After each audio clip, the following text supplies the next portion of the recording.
ರಾಜ್ಯದಲ್ಲಿರೋ ಮೂರು by election ಜನರ ತೀರ್ಪಿಗೆ ತಲೆಬಾಗಿದ್ದೀರಿ. ಚುನಾವಣೆ ಗೆಲ್ಲಕ್ಕೆ ಯಾವ ರೀತಿ ಕಾರಣ ಇದೆಯೋ ಚುನಾವಣೆ ಸೋಲಕ್ಕೂ ಅದೇ ರೀತಿ ಕಾರಣಗಳಿರುತ್ತೆ. ಮೊದಲನೇದಾಗಿ ನಾವು ಶಿಗ್ಗಾವಿ ಇರ್ಬೋದು, ಚನ್ನಪಟ್ಟಣ ಇರ್ಬೋದು, ಅಭ್ಯರ್ಥಿಯನ್ನು ಕೊನೆ ಗಳಿಗೆಯಲ್ಲಿ ಅಭ್ಯರ್ಥಿಯನ್ನು ನಾವು ತೀರ್ಮಾನ ಮಾಡಿದ್ರಿ.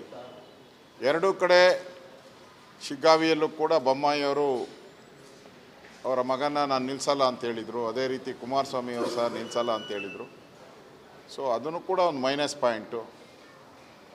ಇನ್ನು ಸಂಡೂರಲ್ಲಿ ನಾವೊಂದು ಪ್ರಯತ್ನ ಮಾಡಿದ್ರಿ, ಆದರೂ ಒಳ್ಳೆಯ ಫೈಟನ್ನು ಸಂಡೂರು ನಮ್ಮ ಹನುಮಂತು ಒಳ್ಳೆಯ ಫೈಟನ್ನು ಕೊಟ್ಟಿದ್ದಾರೆ. ನಿಖಿಲ್ ಕುಮಾರಸ್ವಾಮಿಗೆ ಅದೃಷ್ಟ ಇಲ್ಲ ಅಂತ ಕಾಣಿಸ್ತತೆ. ನಾವೆಲ್ಲ ಈ ಸರಿ ಅವರು ಅರ್ಜುನನ ಪಾತ್ರ ಮಾಡ್ತಾರೆ ಅಂತ ಭಾಳ ಆಸೆಯಿಂದ ಇದ್ರಿ. ಮತ್ತೆ ಜನ ಅವ್ರಿಗೆ ಅಭಿಮನ್ಯು ಪಾತ್ರವನ್ನು ಕೊಟ್ಟಿದ್ದಾರೆ. ಒಳ್ಳೆ ಯುವಕ, 2 ಬಾರಿ ಸೋತಿದ್ದಾರೆ ಅನ್ನೋ ಒಂದು ಸಿಂಪತಿ ಇತ್ತು. ಈ ಸರಿ ಗೆಲ್ತಾರೆ ಅನ್ನೋ ವಿಶ್ವಾಸ ಇತ್ತು. ಆದರೆ ಅಲ್ಲಿನ ಕಾಂಗ್ರೆಸ್ ಅಧಿಕಾರದಲ್ಲಿರುವಂಥ ಕಾಂಗ್ರೆಸ್ ಈ 3 ಚುನಾವಣೆಗಳಲ್ಲಿ ಹಣದ ಹೊಳೆ ಹರಿಸಿದ್ದಾರೆ. ಅವ್ರ ಪರವಾಗಿ ಎಲ್ಲ ಕಾಂಟ್ರಾಕ್ಟ್ರುಗಳಿರ್ಬೋದು, ಅಧಿಕಾರಿಗಳಿರ್ಬೋದು ಕೆಲಸ ಮಾಡಿದ್ದಾರೆ.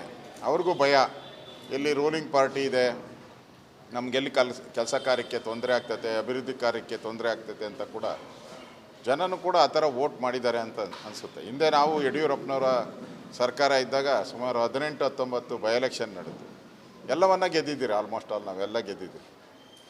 ಅಂದರೆ ಅಧಿಕಾರ ಇದ್ದಾಗ ಜನ ಯಾಕೆ ನಾವು ಒಬ್ಬರಿಂದ ವಂಚಿತರಾಗ್ತೀರಿ ಅನ್ನೋ ಭಾವನೆಯಿಂದ ಏನೋ ವೋಟ್ ಮಾಡ್ತಾರೆ ಅಂತ ಅನಿಸುತ್ತೆ. ಸೋಲೆ ಗೆಲುವಿನಿಗೆ ಆದಿ. ಈ ಸೋಲನ್ನು ನಾವು ಸ್ವೀಕಾರ ಮಾಡಿದ್ದೀರಿ. ಗೆಲುವಿನ ಕಡೆ ಹೆಜ್ಜೆ ಹಾಕ್ತೀರಿ ಅನ್ನೋ ವಿಶ್ವಾಸದಲ್ಲಿ ನಾವು ಹೋಗ್ತೀರಿ. ಇವತ್ತು ಮಹಾರಾಷ್ಟ್ರದಲ್ಲಿ ದೊಡ್ಡದಾದಂಥ ರಾಜ್ಯ ದೇಶದಲ್ಲಿ, ಮಹಾರಾಷ್ಟ್ರದಲ್ಲಿ 2/3 ಮೆಜಾರಿಟಿ. ಎಲ್ಲರೂ ಹೇಳ್ತಾಯಿದ್ರು ಅಲ್ಲಿ ಗೆಲ್ಲಕ್ಕೆ ಸಾಧ್ಯನೇ ಇಲ್ಲ ಅಂತ. 2/3 ಮೆಜಾರಿಟಿಯಿಂದ ನಾವು ಗೆಲ್ತಾ ಇದ್ದೀರಿ. ಜಾರ್ಖಂಡದಲ್ಲಿ ಹೋದ್ಸರಿಗಿಂತ ಸ್ವಲ್ಪ ಇಂಪ್ರೂವ್ಮೆಂಟ್ ಆಗಿದೆ, ಆದರೆ ಸರ್ಕಾರ ಬರಬೇಕಾಗಿತ್ತು ಅಲ್ಲೂ ಕೂಡ. ಒಟ್ಟಾರೆ ಜನರ ತೀರ್ಪೇನಿದೆ ಅದನ್ನು ನಾವು ಶಿರಸಾವಹಿಸಿ ತೊಗೊಂಡಿದ್ದೀರಿ. ಏನು ತಪ್ಪುಗಳಾಗಿದೆ ಅದನ್ನು ಸರಿಪಡಿಸ್ಕೊಂಡು ರಾಜ್ಯದಲ್ಲಿ ಇನ್ನಷ್ಟು ಪಕ್ಷವನ್ನು ಸದೃಢ ಮಾಡ್ತೀರಿ. ಕಾಂಗ್ರೆಸ್ಸಿನ ಈ ಭ್ರಷ್ಟಾಚಾರದ ಸರಮಾಲೆ ಏನಿದೆ ಅದನ್ನು ಬಯಲಿಗೆಲ್ಲುವಂಥ ಕೆಲಸವನ್ನು ವಿರೋಧ ಪಕ್ಷವಾಗಿ ನಾವು ಮುಂದುವರಿಸ್ತೀರಿ. ಈ ಗೆಲುವೇನು ಕಾಂಗ್ರೆಸ್ಸಿಗೆ ಏನು ಕಿರೀಟ ಏನು ಬಂದಿಲ್ಲ, ರೂಲಿಂಗ್ ಪಾರ್ಟಿ ಇರೋದಕ್ಕೋಸ್ಕರ ಗೆದ್ದಿದ್ದಾರೆ ಅಷ್ಟೇ. ಇದರಲ್ಲಿ ಅವ್ರದ್ದೇನು ಟ್ರಿಕ್ಸು ಇಲ್ಲ, ಏನೂ ಇಲ್ಲ. ಹಣದ ಹೊಳೆ ಹರಿಸಿದ್ದಾರೆ, ಅಧಿಕಾರ ದುರುಪಯೋಗ ಮಾಡ್ಕೊಂಡು ಗೆದ್ದಿದ್ದಾರೆ ಅಷ್ಟೇ. ಯಾರೇ ಆಡಳಿತ ಪಕ್ಷವಾಗಿದ್ದರೂ ಕೂಡ ಇದು ಸಾಮಾನ್ಯದ ರಿಸಲ್ಟ್ ಇದು. ಆದ್ದರಿಂದ ಏನು ಬೀಗೋ ಅಂಥದ್ದೇನು ಕಾಂಗ್ರೆಸ್ ಅವರು ಚಮತ್ಕಾರ ಏನಿಲ್ಲ, ಅವ್ರದ್ದು ಚಮತ್ಕಾರ ಏನಿಲ್ಲ. ನಾವು ಚುನಾವಣಾ ತಯಾರಿಯನ್ನು ಇನ್ನಷ್ಟು ಸ್ವಲ್ಪ ಬೇಗ ಮಾಡಬೇಕಾಯಿತು. ಕ್ಯಾಂಡಿಡೇಟ್ಗಳನ್ನು ಬೈ ಎಲೆಕ್ಷನ್ ಡಿಕ್ಲೇರ್ ಆದ ತಕ್ಷಣವೇ ನಾವು ಕ್ಯಾಂಡಿಡೇಟನ್ನು ಹಾಕಿ ಅಲ್ಲಿ ಸಂಘಟನೆ ಶುರು ಮಾಡಿದರೆ ಇನ್ನೂ ಒಂದು ಸ್ವಲ್ಪ ಒಳ್ಳೆಯ ರಿಸಲ್ಟ್ ಬರ್ಬೋದಾಯಿತು ಅಂತ ಅನಿಸುತ್ತೆ. ಅವೆಲ್ಲವನ್ನು ಪಕ್ಷದ ವೇದಿಕೆಯಲ್ಲಿ ಆಗಿರೋವಂಥ ನ್ಯೂನತೆಗಳೇನು ಅದನ್ನು ಪಕ್ಷದ ವೇದಿಕೆಯಲ್ಲಿ ನಾವು ಚರ್ಚೆ ಮಾಡ್ತೀರಿ. ಮತ್ತು ನಾನು ಎಲ್ಲ ರಾಜ್ಯದ BJP ಮತ್ತು JDS ಕಾರ್ಯಕರ್ತರಿಗೆ ನಾವೆಲ್ಲ ಒಟ್ಟಿಗೆ ಕೆಲಸ ಮಾಡಿದ್ದೀರಿ.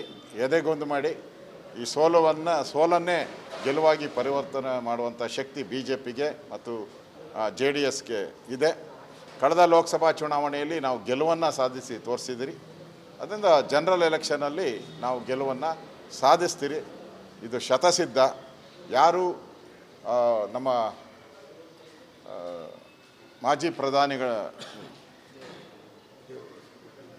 ಅಟಲ್ ಬಿಹಾರಿ ವಾಜಪೇಯಿಯವರು ನಾ ದೈನ್ಯಂ ನ ಪಲಾಯನಂ, BJPಗೆ ಎಂದೂ ಇಲ್ಲ. ನಾವು ಪಲಾಯನ ಮಾಡಲ್ಲ, ನಮ್ಮದು ಕೇಡರ್ ಬೇಸ್ ಪಾರ್ಟಿ. ನಾವು ಮತ್ತೆ ಗೆಲ್ತೀರಿ ಅನ್ನೋ ವಿಶ್ವಾಸ ಇದೆ.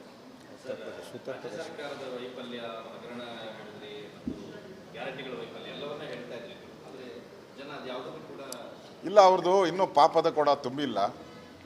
90% ತುಂಬಿದೆ. ಇನ್ನೊಂದು 10% ತುಂಬಿದ ಮೇಲೆ ಕಾಂಗ್ರೆಸ್ಸು ಅವನತಿಗೆ ಹೋಗ್ತೈತೆ. ಪಾಪದ ಕೊಡ ತುಂಬಬೇಕು.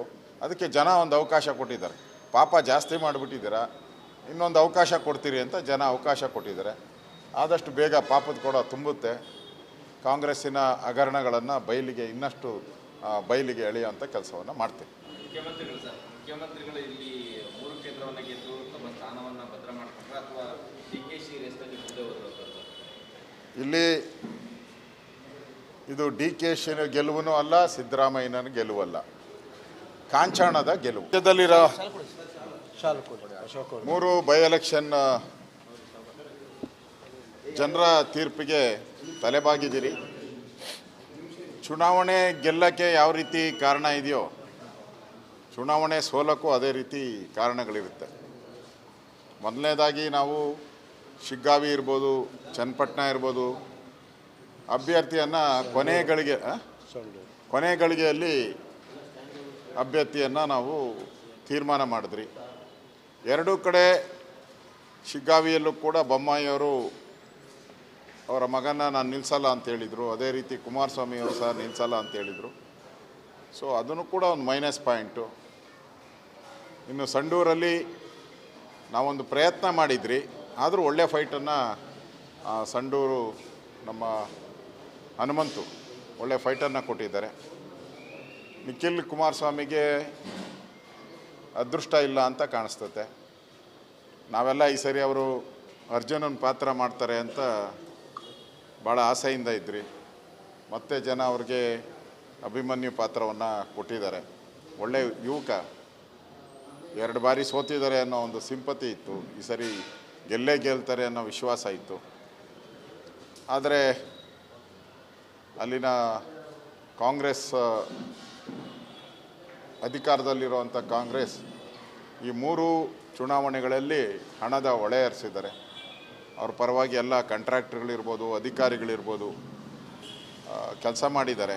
ಅವ್ರಿಗೂ ಭಯ, ಎಲ್ಲಿ ರೂಲಿಂಗ್ ಪಾರ್ಟಿ ಇದೆ, ನಮಗೆಲ್ಲಿ ಕೆಲಸ ಕಾರ್ಯಕ್ಕೆ ತೊಂದರೆ ಆಗ್ತದೆ, ಅಭಿವೃದ್ಧಿ ಕಾರ್ಯಕ್ಕೆ ತೊಂದರೆ ಆಗ್ತದೆ ಅಂತ ಕೂಡ ಜನನೂ ಕೂಡ ಆ ಥರ ವೋಟ್ ಮಾಡಿದ್ದಾರೆ ಅಂತ ಅನಿಸುತ್ತೆ. ಹಿಂದೆ ನಾವು ಯಡಿಯೂರಪ್ಪನವರ ಸರ್ಕಾರ ಇದ್ದಾಗ ಸುಮಾರು 18-19 ಬೈ ಎಲೆಕ್ಷನ್ ನಡೆದು ಎಲ್ಲವನ್ನ ಗೆದ್ದಿದ್ದೀರಿ. ಆಲ್ಮೋಸ್ಟ್ ಆಲ್ ನಾವೆಲ್ಲ ಗೆದ್ದಿದ್ದೀರಿ. ಅಂದರೆ ಅಧಿಕಾರ ಇದ್ದಾಗ ಜನ ಯಾಕೆ ನಾವು ಒಬ್ಬರಿಂದ ವಂಚಿತರಾಗ್ತೀರಿ ಅನ್ನೋ ಭಾವನೆಯಿಂದ ಏನೋ ವೋಟ್ ಮಾಡ್ತಾರೆ ಅಂತ ಅನಿಸುತ್ತೆ. ಸೋಲೆ ಗೆಲುವಿನಿಗೆ ಆದಿ. ಈ ಸೋಲನ್ನು ನಾವು ಸ್ವೀಕಾರ ಮಾಡಿದ್ದೀರಿ. ಗೆಲುವಿನ ಕಡೆ ಹೆಜ್ಜೆ ಹಾಕ್ತೀರಿ ಅನ್ನೋ ವಿಶ್ವಾಸದಲ್ಲಿ ನಾವು ಹೋಗ್ತೀರಿ. ಇವತ್ತು ಮಹಾರಾಷ್ಟ್ರದಲ್ಲಿ ದೊಡ್ಡದಾದಂಥ ರಾಜ್ಯ ದೇಶದಲ್ಲಿ, ಮಹಾರಾಷ್ಟ್ರದಲ್ಲಿ 2/3 ಮೆಜಾರಿಟಿ. ಎಲ್ಲರೂ ಹೇಳ್ತಾಯಿದ್ರು ಅಲ್ಲಿ ಗೆಲ್ಲಕ್ಕೆ ಸಾಧ್ಯನೇ ಇಲ್ಲ ಅಂತ. 2/3 ಮೆಜಾರಿಟಿಯಿಂದ ನಾವು ಗೆಲ್ತಾ ಇದ್ದೀರಿ. ಜಾರ್ಖಂಡದಲ್ಲಿ ಹೋದ್ಸರಿಗಿಂತ ಸ್ವಲ್ಪ ಇಂಪ್ರೂವ್ಮೆಂಟ್ ಆಗಿದೆ, ಆದರೆ ಸರ್ಕಾರ ಬರಬೇಕಾಗಿತ್ತು ಅಲ್ಲೂ ಕೂಡ. ಒಟ್ಟಾರೆ ಜನರ ತೀರ್ಪೇನಿದೆ ಅದನ್ನು ನಾವು ಶಿರಸಾವಹಿಸಿ ತೊಗೊಂಡಿದ್ದೀರಿ. ಏನು ತಪ್ಪುಗಳಾಗಿದೆ ಅದನ್ನು ಸರಿಪಡಿಸ್ಕೊಂಡು ರಾಜ್ಯದಲ್ಲಿ ಇನ್ನಷ್ಟು ಪಕ್ಷವನ್ನು ಸದೃಢ ಮಾಡ್ತೀರಿ. ಕಾಂಗ್ರೆಸ್ಸಿನ ಈ ಭ್ರಷ್ಟಾಚಾರದ ಸರಮಾಲೆ ಏನಿದೆ ಅದನ್ನು ಬಯಲಿಗೆಲ್ಲುವಂಥ ಕೆಲಸವನ್ನು ವಿರೋಧ ಪಕ್ಷವಾಗಿ ನಾವು ಮುಂದುವರಿಸ್ತೀರಿ. ಈ ಗೆಲುವೇನು ಕಾಂಗ್ರೆಸ್ಸಿಗೆ ಏನು ಕಿರೀಟ ಏನು ಬಂದಿಲ್ಲ, ರೂಲಿಂಗ್ ಪಾರ್ಟಿ ಇರೋದಕ್ಕೋಸ್ಕರ ಗೆದ್ದಿದ್ದಾರೆ ಅಷ್ಟೇ. ಇದರಲ್ಲಿ ಅವ್ರದ್ದೇನು ಟ್ರಿಕ್ಸು ಇಲ್ಲ, ಏನೂ ಇಲ್ಲ. ಹಣದ ಹೊಳೆ ಹರಿಸಿದ್ದಾರೆ, ಅಧಿಕಾರ ದುರುಪಯೋಗ ಮಾಡ್ಕೊಂಡು ಗೆದ್ದಿದ್ದಾರೆ ಅಷ್ಟೇ. ಯಾರೇ ಆಡಳಿತ ಪಕ್ಷವಾಗಿದ್ದರೂ ಕೂಡ ಇದು ಸಾಮಾನ್ಯದ ರಿಸಲ್ಟ್ ಇದು. ಆದ್ದರಿಂದ ಏನು ಬೀಗೋ ಅಂಥದ್ದೇನು ಕಾಂಗ್ರೆಸ್ ಅವರು ಚಮತ್ಕಾರ ಏನಿಲ್ಲ, ಅವ್ರದ್ದು ಚಮತ್ಕಾರ ಏನಿಲ್ಲ. ನಾವು ಚುನಾವಣಾ ತಯಾರಿಯನ್ನು ಇನ್ನಷ್ಟು ಸ್ವಲ್ಪ ಬೇಗ ಮಾಡಬೇಕಾಯಿತು. ಕ್ಯಾಂಡಿಡೇಟ್ಗಳನ್ನು ಬೈ ಎಲೆಕ್ಷನ್ ಡಿಕ್ಲೇರ್ ಆದ ತಕ್ಷಣವೇ ನಾವು ಕ್ಯಾಂಡಿಡೇಟನ್ನು ಹಾಕಿ ಅಲ್ಲಿ ಸಂಘಟನೆ ಶುರು ಮಾಡಿದರೆ ಇನ್ನೂ ಒಂದು ಸ್ವಲ್ಪ ಒಳ್ಳೆಯ ರಿಸಲ್ಟ್ ಬರ್ಬೋದಾಯಿತು ಅಂತ ಅನಿಸುತ್ತೆ. ಅವೆಲ್ಲವನ್ನು ಪಕ್ಷದ ವೇದಿಕೆಯಲ್ಲಿ ಆಗಿರೋವಂಥ ನ್ಯೂನತೆಗಳೇನು ಅದನ್ನು ಪಕ್ಷದ ವೇದಿಕೆಯಲ್ಲಿ ನಾವು ಚರ್ಚೆ ಮಾಡ್ತೀರಿ. ಮತ್ತು ನಾನು ಎಲ್ಲ ರಾಜ್ಯದ BJP ಮತ್ತು JDS ಕಾರ್ಯಕರ್ತರಿಗೆ ನಾವೆಲ್ಲ ಒಟ್ಟಿಗೆ ಕೆಲಸ ಮಾಡಿದ್ದೀರಿ. ಎದೆಗೊಂದು ಮಾಡಿ ಈ ಸೋಲನ್ನೇ ಗೆಲುವಾಗಿ ಪರಿವರ್ತನೆ ಮಾಡುವಂಥ ಶಕ್ತಿ BJPಗೆ ಮತ್ತು JDSಗೆ ಇದೆ. ಕಳೆದ ಲೋಕಸಭಾ ಚುನಾವಣೆಯಲ್ಲಿ ನಾವು ಗೆಲುವನ್ನು ಸಾಧಿಸಿ ತೋರಿಸಿದಿರಿ. ಅದರಿಂದ ಜನರಲ್ ಎಲೆಕ್ಷನಲ್ಲಿ ನಾವು ಗೆಲುವನ್ನು ಸಾಧಿಸ್ತೀರಿ. ಇದು ಶತಸಿದ್ಧ. ಯಾರು ನಮ್ಮ ಮಾಜಿ ಪ್ರಧಾನಿಗಳ ಅಟಲ್ ಬಿಹಾರಿ ವಾಜಪೇಯಿಯವರು ನಾ ದೈನ್ಯಂ ನ ಪಲಾಯನಂ BJPಗೆ ಎಂದೂ ಇಲ್ಲ. ನಾವು ಪಲಾಯನ ಮಾಡಲ್ಲ. ನಮ್ಮದು ಕೇಡರ್ ಬೇಸ್ ಪಾರ್ಟಿ, ನಾವು ಮತ್ತೆ ಗೆಲ್ತೀರಿ ಅನ್ನೋ ವಿಶ್ವಾಸ ಇದೆ. ರಾಜ್ಯ ಸರ್ಕಾರದ ವೈಫಲ್ಯ, ಹಗರಣ ಹೇಳಿದ್ರಿ ಮತ್ತು ಗ್ಯಾರಂಟಿಗಳ ವೈಫಲ್ಯ ಎಲ್ಲವನ್ನ ಹೇಳ್ತಾ ಇದ್ರಿ. ಆದರೆ ಜನ ಅದು ಯಾವುದನ್ನು ಕೂಡ ಇಲ್ಲ, ಅವ್ರದ್ದು ಇನ್ನೂ ಪಾಪದ ಕೊಡ ತುಂಬಿಲ್ಲ. 90% ತುಂಬಿದೆ, ಇನ್ನೊಂದು 10% ತುಂಬಿದ ಮೇಲೆ ಕಾಂಗ್ರೆಸ್ಸು ಅವನತಿಗೆ ಹೋಗ್ತೈತೆ. ಪಾಪದ ಕೊಡ ತುಂಬಬೇಕು, ಅದಕ್ಕೆ ಜನ ಒಂದು ಅವಕಾಶ ಕೊಟ್ಟಿದ್ದಾರೆ. ಪಾಪ ಜಾಸ್ತಿ ಮಾಡಿಬಿಟ್ಟಿದ್ದೀರಾ, ಇನ್ನೊಂದು ಅವಕಾಶ ಕೊಡ್ತೀರಿ ಅಂತ ಜನ ಅವಕಾಶ ಕೊಟ್ಟಿದ್ದಾರೆ. ಆದಷ್ಟು ಬೇಗ ಪಾಪದ ಕೊಡ ತುಂಬುತ್ತೆ. ಕಾಂಗ್ರೆಸ್ಸಿನ ಹಗರಣಗಳನ್ನು ಇನ್ನಷ್ಟು ಬಯಲಿಗೆ ಎಳೆಯುವಂಥ ಕೆಲಸವನ್ನು ಮಾಡ್ತೀವಿ. ಮುಖ್ಯಮಂತ್ರಿಗಳು ಇಲ್ಲಿ 3 ಕ್ಷೇತ್ರವನ್ನು ಗೆದ್ದು ತಮ್ಮ ಸ್ಥಾನವನ್ನು ಭದ್ರ ಮಾಡ್ಕೊಂಡ್ರೆ ಅಥವಾ DKC ರೇಸ್ನಲ್ಲಿ ಮುಂದೆ ಹೋದ್ರು? ಇಲ್ಲಿ ಇದು DKಶಿನ ಗೆಲುವು ಅಲ್ಲ, ಸಿದ್ದರಾಮಯ್ಯನ ಗೆಲುವಲ್ಲ, ಕಾಂಚಾಣದ ಗೆಲುವು.